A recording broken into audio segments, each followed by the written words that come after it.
y sí cubren algunas cepas de gram negativos, ¿no? Como E. coli, Klebsiella, Pseudomonas, Proteus mirabilis, pero su cobertura principal es gram positivos. Por ahí hablamos de Streptococcus, Staphylococcus, incluso algunos productores de beta-lactamasa, pero que sean sensibles a meticilina, responden bien, ¿sí?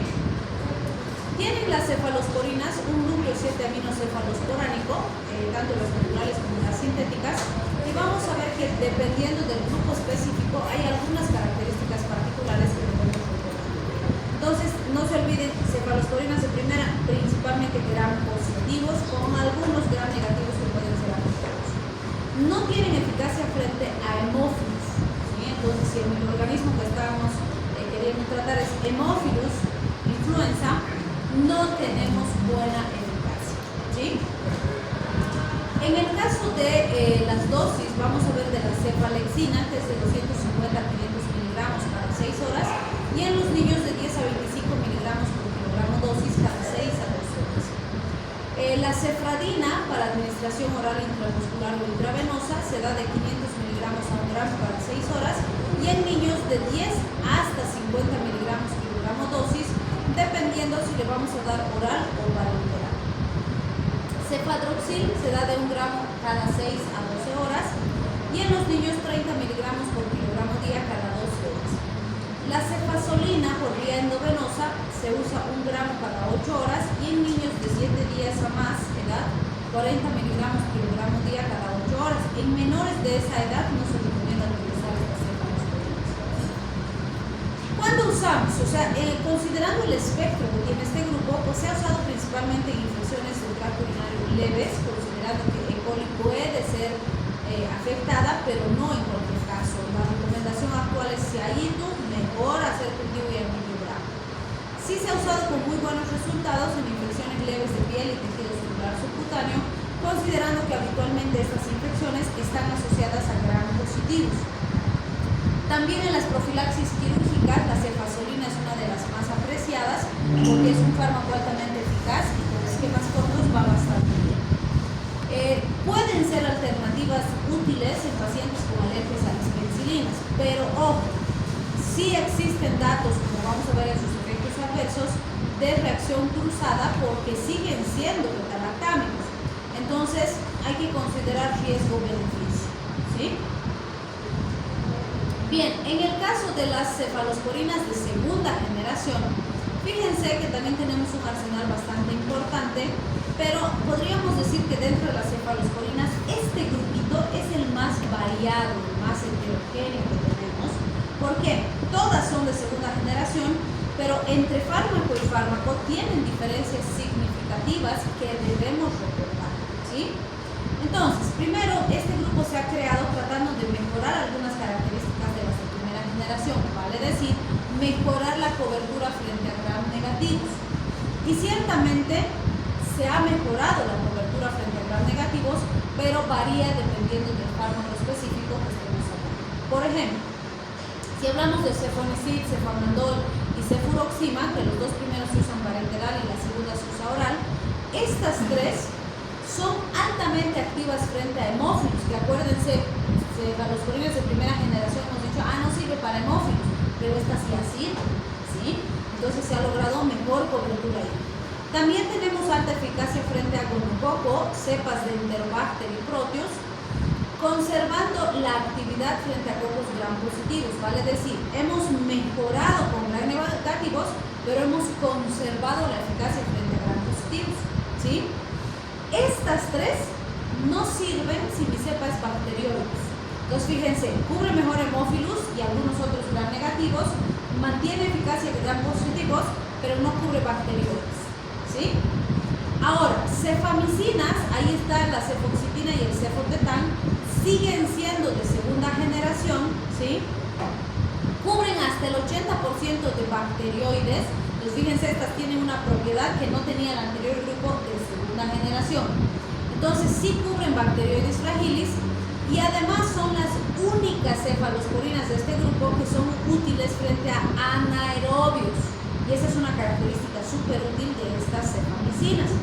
Pero, fíjense, no cubren hemófilos, que las anteriores hemos dicho que cubrían bien también hemófilos, y pierden su actividad frente a gram positivos. Entonces, ¿qué hemos conseguido con cefamicinas? Más eficacia frente a bacterioides, buena eficacia anaerobia, pero perdemos hemófilos y perdemos gram positivos, ¿sí? Y siguen siendo los dos grupos de cefalosporinas de segunda generación. Por eso les decía que es muy variable, ¿sí? Ninguna de las cefalosporinas de segunda generación es activa frente a pseudomonas, o sea, pseudomona no. Primera, segunda no me sirve para pseudomonas, directo, ¿sí? La cefuroxima, que pertenece a este grupo, puede alcanzar niveles adecuados en líquido cefalorraquídeo y por tanto es la única de las de segunda generación que puedo usar en meningitis. Las otras no me van a servir porque no penetran, ¿sí? Y la cefixima, que ya habíamos mencionado en la clasificación, que es de segunda porque se ha diseñado dentro de las de segunda, no puede, o más bien su espectro es mucho más amplio que estas, y eso hace que se considere en las de tercera generación, porque vamos a ver que su espectro es mayor que el de las de segunda, ¿sí? Bien, entonces vamos a ver las dosis de cefuroxima, cefoxitina y cefixima. Entonces, cefuroxima intravenoso intramuscular de 750 miligramos hasta 1.5 gramos, cada 6 o cada 8 horas. En el niño, de 25 a 100 miligramos por kilogramo día, también distribuido cada 6 a 8 horas. Si ingresa al sistema nervioso central, no se olviden que hemos dicho esta ingresa. Cefoxitina de 1 a 2 gramos cada 4 a 6 horas y en los niños de 25 hasta 60 miligramos por kilogramo dosis cada 6 a 8 horas. Fíjense que la mayoría de estas cefalosporinas se usa cada 6, entonces eso es lo que se tiene que acordar. Cefixima para administración oral, esta es muy buena, 400 miligramos día. Entonces van a ver que es muy apreciada porque el esquema es sencillo. El pacientito se toma 400 miligramitos una vez al día y está muy bien, ¿sí? Y en niños 8 miligramos kilogramo día cada 24 horas, entonces también es bastante poco. ¿Cuándo debería usar cefalosporinas de segunda generación? Ya en neumonías comunitarias, o sea, cuadros ya un poquito más complejos, asociados a Klebsiella, por ejemplo, va bastante bien. Infecciones del tracto respiratorio bajo y alto asociadas a hemófilos, las primeras que hemos mencionado solamente. Infecciones anaerobias mixtas, como peritonitis, por ejemplo, que ya son cuadros bastante complejos. Infecciones por bacterioides fragilis, las del segundo grupo que hemos mencionado, no las del primero, ¿sí? Entonces vean cuán importante la selección del fármaco, ¿sí? Bien, de las de tercera generación, podríamos decir que la ceftriaxona, por ejemplo, es una de las más conocidas y las más usadas, y se ha abusado de ceftriaxona durante la pandemia. Entonces, tercera generación, se ha aumentado el espectro, se ha pretendido mejorar el espectro frente a gram negativos. Ceftriaxona, cefotaxima tenemos para administración intravenosa, ceftibuteno, cefditorén de pivoxil o cefixima para administración oral. Entonces, fíjense, estas tienen un espectro ampliado frente a gram negativos entéricos, es decir, cepas más agresivas, más resistentes, responden mejor a cefalosporinas de tercera generación, vale decir, mejor potencia frente a gram negativos, ¿sí? En el caso de la ceftriaxona y la cefotaxima, se ha visto que tienen más actividad frente a gram negativos, pero también mejoran su eficacia frente a hemófilos, neumococo, Neisseria. Sus vidas medias son más largas y sus niveles en sangre y líquido cefalorraquídeo son altos, ¿sí? Por esta razón, pues se sirven muy bien para el tratamiento empírico de elección en meningitis bacterianas, con excepción de las producidas por Listeria, en infecciones gonocócicas, salmonelas, neumonías adquiridas en la comunidad con criterios de ingreso. Vale decir, cefalosporinas de tercera generación deberían reservarse para cuadros de mayor complejidad, normalmente pacientes que tienen criterios de ingreso hospitalario, ¿sí? Pero van a ver por qué les digo que están abusando de la ceftriaxona, porque tenemos un pacientito con una faringoamigdalitis leve y le están pinchando ceftriaxona, ¿sí? Entonces hay que cuidar nuestros antimicrobianos. Bien. Estas de tercera generación son inactivas frente a bacterioides fragilis, Staphylococcus, siempre que sean meticilino resistentes. Tampoco sirven frente a Acinetobacter, Enterococcus y Salmomonas, que suelen ser nosocomiales. Frente a los gram positivos, su acción es variable, o sea, Pero la pregunta es, ¿y gram positivo se mantiene o baja? Entonces depende del fármaco. Resulta que, por ejemplo, menos activas que las de primera generación frente a gram positivos van a ser algunas como la ceftazidima, por ejemplo. En cambio, muy buena acción frente a gram positivos, cefotaxima, ceftriaxona. Estas han mantenido su eficacia frente a gram positivos. ¿Por qué esto es importante? Por ejemplo, esta ceftazidima diríamos que es el fármaco más apreciado con actividad antipseudomona dentro de las de tercera, ¿sí? A veces van a ver que en hospital lo han hospitalizado al paciente, le han dado ceftriaxona, primer, segundo día, plum, le cambian a ceftazidima. Y uno queda así medio desenchufado y dice, pero si la ceftriaxona es de tercera y la ceftazidima también, entonces ¿para qué la habrían cambiado? Si las dos son de tercera, ¿sí? Normalmente hacen eso cuando tienen el objetivo de mejorar la cobertura frente a pseudomona, porque frente a pseudomona la ceftazidima es mejor que cualquier otra, ¿sí? Entonces, muy importante recordar eso. O sea, ceftazidima tiene mala acción gram positivo, pero frente a pseudomonas es excelente fármaco, ¿sí? Y bueno, en agentes multiresistentes como Acinetobacter, que también es nosocomial y suele ser multiresistente, va bastante bien también ceftazidima. Entonces, vamos a ver dosis de algunas. Cefotaxima de 1 a 2 gramos cada 8 horas, en niños de 75 a 150 miligramos kilogramo día cada 6 a 8 horas. Ceftriaxona de 1 a 2 gramos cada 12 a 24 horas y en niños de 50 a 100 miligramos kilogramo día. Si ingresan al sistema nervioso central, por lo tanto en meningitis, en cuadros que afectan a este nivel son excelentes alternativas. La excreción es renal para la mayoría de ellas y esto es bien importante. Cefoperazona y ceftriaxona se excretan por vía biliar. ¿Por qué esto es importante? Porque pueden generar éstasis biliar, es decir, hacen que la bilis se vuelva más espesa y circule más lento. Entonces podrían incluso producir ictericia en el paciente, o si el paciente ya tiene una polilitiasis o algún problema en vías biliares, puede empeorar si uso estos anteriores, ¿sí? Entonces, con ceftriaxona y cefoperazona, mucho cuidado con las éstasis biliares, ¿sí?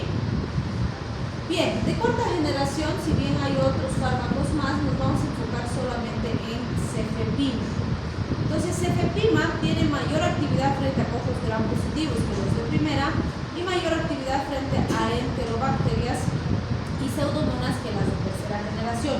Vale decir, algunos autores dicen, cuarta generación es como si hubiéramos logrado hacer un híbrido entre las de primera y de tercera generación, porque tiene mejor actividad gram positiva que las de primera y mejor actividad frente a algunos gram negativos que las de tercera.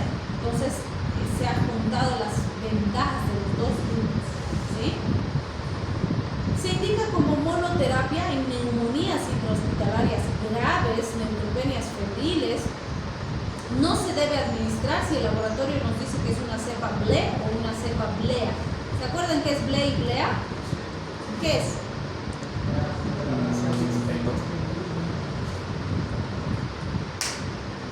Muy bien, entonces beta-lactamasas de espectro extendido o beta-lactamasas de espectro ampliado. Y si el laboratorio nos dice esta es una cepa BLE o es una cepa BLEA, ninguna cefalosporina sirve, ¿sí? Hay que buscar otro grupo farmacológico. Es muy importante porque cada vez estamos teniendo más cepas con esa característica, ¿sí? Bien. Vamos a ver la dosis de la cefepima, que es de 1 a 2 gramos cada 12 horas y en los niños de 25 a 50 miligramos por kilogramo día cada 12 horas. Normalmente cuando le pasamos 50 miligramos por kilo se pasa en infusión continua lentito al paciente. Si ingresa al sistema nervioso central, la eliminación es sobre todo renal y sus características cinéticas son similares a las de la ceftazidima, ¿sí? Teóricamente, cuarta generación debería reservarse para cuadros de alta complejidad, donde todo lo demás que teníamos ha fracasado, ¿sí? Entonces, muy importante cuidar. Quinta generación son fármacos nuevos, por eso mencionamos nomás al ceftobiprole, la ceftarolina, que todavía están en fases de ensayos clínicos, porque fíjense, estas sería una gran solución para cepas que ya habíamos perdido la esperanza, ¿sí? Entonces, fíjense, ceftobiprole nos dice, este va a ser activo frente a Staphylococcus aureus meticilino resistentes. Y fíjense, hasta ahorita estamos diciendo que cualquier cepa que tiene esa característica de ser meticilino resistente, nada le sirve, ¿sí? Pero en teoría ceftobiprole va a servir. También en S. neumoniae resistente a penicilina, en pseudomonas aeruginosas y enterococos resistentes a otros antimicrobianos, ¿vale? Es decir, promete ser una alternativa en cepas que ya son resistentes a los fármacos convencionales que tenemos, ¿sí? Ceftalolina promete ser eficaz frente a S. aureus y estafilocoagulasa negativos, sensibles y resistentes a meticilina. Otra vez ahí, wow. Frente a cepas resistentes a banco, los famosos BRSA, que son los vancomicinos resistentes. Cepas resistentes a daptomicina, S. neumoniae resistentes a penicilinas. Hemófilus productoras de beta-lactamases, moraxelas catarrales, enterococcus faecalis, incluyendo los que son vancomicino resistentes, ¿vale? Es decir, promete ser eficaz en cepas en las que ya no teníamos nada para ofrecerle al paciente. Entonces, van a ser un salvavidas, pero si los cuidamos y los usamos bien, ¿sí? Son inactivos frente a Enterococcus faecium, entonces si ese es el agente causal, no sirve. De sexta generación tenemos al cefiderocol. Entonces, este promete ser eficaz frente a gram negativos multiresistentes, es decir, gram negativos patógenos que no tenemos absolutamente nada para contrarrestar, ¿sí? Bien, como efectos adversos de este grupo vamos a ver que puede haber reacciones de hipersensibilidad, que fíjense, nos dicen cerca del 5%, no es muy alto, pero siempre les digo, no se dejen engañar por el numerito, aunque fuera 1%, ¿qué quiere decir? Que hay riesgo. Entonces, ustedes siempre tengan cuidado, estén listos para resolver cualquier complicación de hipersensibilidad, ¿sí? Reacciones cruzadas con penicilinas varía. Hay autores que nos dicen 5%, otros nos dicen 15%, otros hasta 24%. Pero otra vez les digo, el numerito no es significativo, lo que importa es que hay riesgo. Entonces, si son alérgicos a las penicilinas sus pacientes y pueden usar un grupo que no sea cefalosporina, mejor usen otro grupo, macrolído, no solo usen otro grupo, ¿sí? Hay menos riesgo. Ya, si no pueden usar otro y solo este pueden usar, analicen bien el riesgo de beneficio. Bien, también se ha descrito nefrotoxicidad, sobre todo con las de primera generación, principalmente cuando se las asocia a los aminoglucósidos. Van a ver cuando veamos aminoglucósidos que esos son potencialmente nefrotóxicos y ototóxicos. Entonces, si se los usa juntos, que es común que se use cefalosporina como aminoglucósido, beta-lactamo como aminoglucósido, entonces se potencia el riesgo de toxicidad. También se han descrito anemias inmunomolíticas, hemorragias por alteración en la formación de factores de coagulación de los complejos de protrombina con cefoperazona y sulfonamida. Bien, con los moxalactam se ha visto disfunción plaquetaria, pueden tener efecto antabuso disulfiram. ¿Qué dijimos que era el efecto antabuso disulfiram? Que si asocia con alcohol el paciente se va a intoxicar súper rápido. ¿Por qué? Porque inhiben la aldehído deshidrogenasa, entonces se acumulan muy rápido los metabolitos del alcohol, ¿sí? Bien, y bueno, no se olviden con la cefoperazona y la ceftriaxona el síndrome de la bilis espesa, que puede producirnos colelitiasis o empeorar una colelitiasis ya existente o producir colecistitis, ¿sí? Bien, tenemos también los monobactams, y ahí está el Astronam. Desde la clasificación ya hemos ido mencionando y repitiendo que el Astronam hasta el día de hoy no ha presentado nunca jamás reacción cruzada en alergias a las penicilinas. Entonces, a pesar de ser beta-lactámico, porque tiene un anillo beta-lactámico, aunque la diferencia de los anteriores es que su anillo es monocíclico, solo tiene un anillito, y eso hace que sea inactivo frente a gram positivos y anaerobios, pero muy eficaz frente a gram negativos. Entonces es un fármaco bastante útil, se puede combinar con aminoglucósidos, pero hasta el día de hoy lo más importante es que nunca jamás se ha reportado reacción cruzada de hipersensibilidad con penicilinas. Entonces, si tengo paciente alérgico a las penicilinas, esta es una excelente alternativa. ¿Sí? Bien, se usa de 1 a 2 gramos cada 8 horas. En niños de más de un mes, 120 miligramos por kilogramo día cada 6 horas. Pero, esto es muy importante, no existen antecedentes científicos que demuestren su seguridad en niños. ¿Sí? Entonces, riesgo-beneficio. Hay que analizar muy bien si vamos a usar en pacientes pequeños. Y la eliminación es sobre todo renal. Se ha visto como efectos adversos exantemas cutáneos, elevación de aminotransferasas séricas, pero nada más. Bien, también tenemos las carbapenemas. Cuando hablamos de los carbapenemas, que ya son otros beta-lactámicos y otros inhibidores de pared en realidad, hablamos de imipenem y meropenem. Imipenem es uno de los más conocidos y ampliamente utilizado en el hospital. ¿Sí? Estos tienen mayor espectro, mayor potencia frente a gram positivos o gram negativos respectivamente. Es decir, en el caso del imipenem se ha visto que es más activo frente a grupos gram positivos.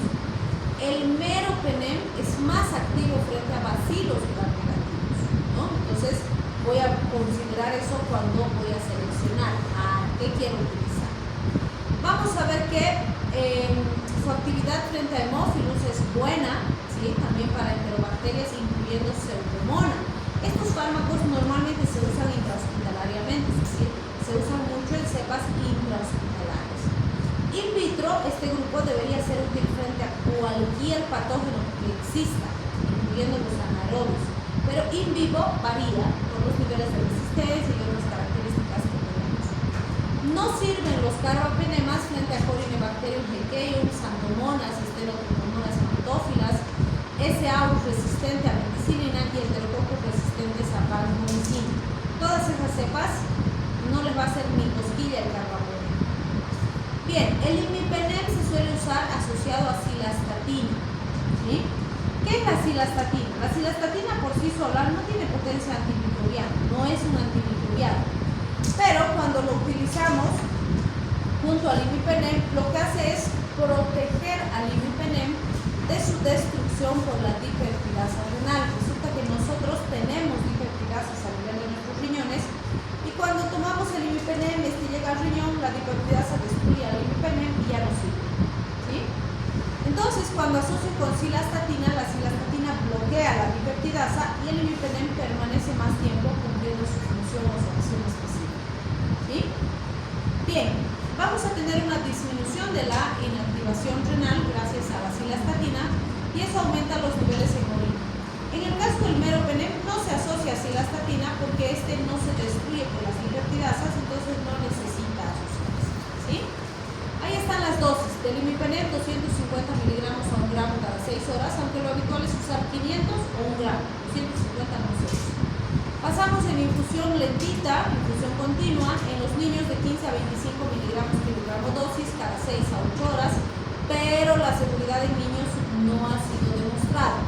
El meropenem usamos de 0,5 a 1 gramo cada 8 horas en niños de 3 meses hasta los 12 años, de 10 a 20 miligramos kilogramo dosis cada 8. La excreción es principalmente renal, si hay insuficiencia renal hay que tener cuidado con las dosis, con dosis, etc. Y si llega al sistema nervioso central, en pacientes con meningitis se recomienda usar dosis más altas. Bien, en el caso del meropenem se ha aplicado en infecciones intraabdominales como pancreatitis, o sea, infecciones severas, ¿no? En tratamiento empírico en infecciones nosocomiales graves por organismos multiresistentes, o sea, cuadros de alta complejidad, estamos diciendo. Y bueno, uno que también podemos mencionar aquí es el ertapenem. El ertapenem es de la misma familia, pero su espectro es más bajito. No es útil en infecciones intrahospitalarias. Entonces, ertapenem se lo puede utilizar en infecciones adquiridas en la comunidad, neumonías, por ejemplo, en infecciones intraabdominales, aunque en general la mayoría de los autores pueden que no es muy recomendable dar o usar mucho ertapenem en la población ambulatoria, porque como se parece químicamente a los otros carbapenemas, si aparece resistencia a este, puede acelerar la resistencia a imipenem, ¿sí? Entonces no se usa con mucha frecuencia. En el caso del imipenem se han visto convulsiones en menos del 3% de los casos, pero se pueden producir náuseas, vómitos, diarrea, casi son comunes, y en casos rarísimos, exantema y reacciones locales, aunque habitualmente no sucede. ¿Quieren descansar un poquito?